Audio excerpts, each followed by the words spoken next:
Welcome to Danial Haider cartoon for kids.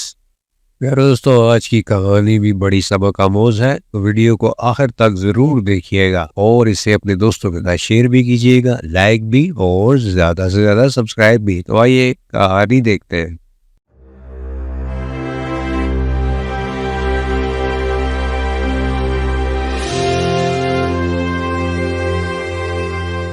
جب یہ افق سے جھانک رہا تھا، دھند کی ہلکی سی چادر کھیتوں پر بچھی ہوئی تھی۔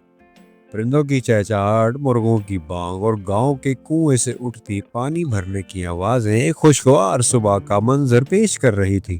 گاؤں کے کچے راستے پر ایک لمبا مضبوط جسم والا شخص تیز قدموں سے چل رہا تھا۔ اس نے کندھے پر دودھ کا بھاری مٹکا اٹھا رکھا تھا۔ یہ حمید گوالا تھا، جو پورے گاؤں میں اپنی ایمانداری اور وقت کی پابندی کے لیے مشہور تھا۔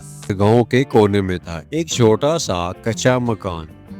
حمید صبح سویرے جاگتا، اس کی بیوی اس کے لیے ناشتہ تیار کرتی۔ حمید کا ایک بیٹا تھا جس کا نام احمد تھا۔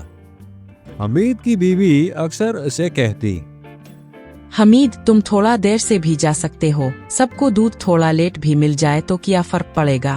حمید اپنی بیوی کو مسکرا کر جواب دیتا، جینت، اگر میں وقت کی پابندی نہ کی تو میری پہچان ختم ہو جائے گی۔ لوگ مجھ پر اعتبار اسی لیے کرتے ہیں کہ میں وعدے کا پکا ہوں۔ گاؤں کے چودھری کا گھر ہے۔ چودھری اکثر دودھ ادھار لیا کرتا اور پیسے دیر سے دیتا، مگر پھر بھی حمید اس کے گھر دودھ وقت پر پہنچاتا۔ چودھری صاحب نے طنزیہ لہجے میں کہا، امید، وہ لگتا ہے کہ گھڑی نے تجھے باندھ رکھا ہے، وہ ایک منٹ بھی لیٹ نہیں ہوتا۔ حمید نے احترام سے جواب دیا، چودھری صاحب، وقت پر کام کرنے میں ہی برکت ہے۔ صبح حمید کے ساتھ حادثہ ہو گیا۔ دودھ کا ایک مٹکا گر کر ضائع ہو گیا۔ اس دن اس نے کسی کو دودھ نہیں پہنچا سکا۔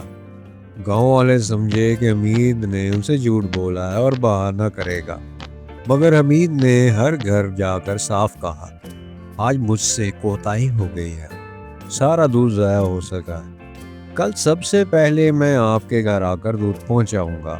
حمید راستے میں جا رہا تھا، اسے ایک تھیلی ملی جس میں زیورات تھے۔ وہ یہ دیکھ کر جان چکا تھا کہ چودھری صاحب کی بہو کے ہیں، جو بازار گئی اور شاید راستے میں گر گئے۔ اسے شیطان نے ورگلانے کی کوشش کی، مگر حمید نے کہا، یہ میری کمائی نہیں ہے، یہ رکھنا چوری ہوگی۔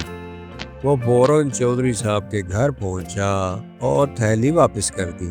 چودھری صاحب کی آنکھوں میں شرمندگی بھی تھی اور عزت کا ملا جلا جذبہ تھا۔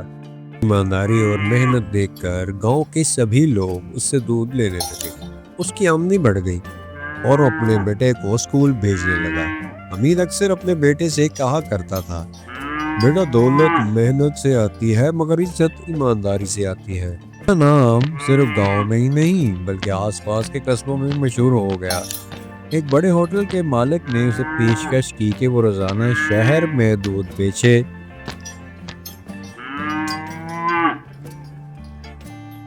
مگر اس نے گاؤں چھوڑنے سے انکار کیا کیونکہ وہ اپنے گاہکوں کا اعتماد توڑنا نہیں چاہتا تھا۔ اس نے سیٹھ سے کہا، سیٹھ صاحب، میں چاہتا ہوں کہ سب سے پہلے میرے گاؤں والے مجھ سے فائدہ اٹھائیں، اس کے بعد میں کہیں اور جانے کا سوچوں گا۔ آپ اتنی دور سے چل کر میرے پاس آئے ہیں، آپ کی عزت افزائی کا شکریہ۔ اللہ نے چاہا تو میں اپنا دودھ آپ کو بھی ضرور بیچوں گا۔ ٹھیک ہے، میں آپ کا انتظار کروں گا۔ آپ کی ایمانداری اور آپ کی وقت کی پابندی مجھے یہاں تک کھینچ لائی ہے۔ سالوں کی محنت کے بعد حمید نے گاؤں میں ایک چھوٹا سا اپنا ڈیری فارم بنا لیا۔ اب وہ کئی لوگوں کو روزگار بھی دیتا تھا۔ اس کے بارے میں مشہور ہو گیا تھا کہ حمید گوالا صرف دودھ ہی نہیں دیتا بلکہ لوگوں کو ایمانداری کا سبق بھی دیتا ہے۔ یہ کہانی وہاں ختم ہوتی ہے جب حمید شام کو اپنے بیٹے کے ساتھ بیٹھا ہو اسے کہتا ہے، بیٹا، یاد رکھو، سچائی اور ایمانداری، وقت کی پابندی انسان کو بڑا آدمی بنا دیتی ہے۔ ایمانداری، وقت کی پابندی انسان کی اصل پہچان ہے۔ محنت کا پھل دیر سے ملے گا مگر ملے گا ضرور۔ تو دوستو، محنت جاری رکھو اور مجھے امید ہے آپ کو یہ کہانی پسند آئے گی۔ ویڈیو پسند آئے تو اس کو لائک، شیئر اور سبسکرائب کرنا مت بھولیے گا۔ ملتے ہیں کسی اور مزیدار سی ویڈیو میں، تب تک دیکھتے رہیے دانا حیدر ٹون ٹی وی۔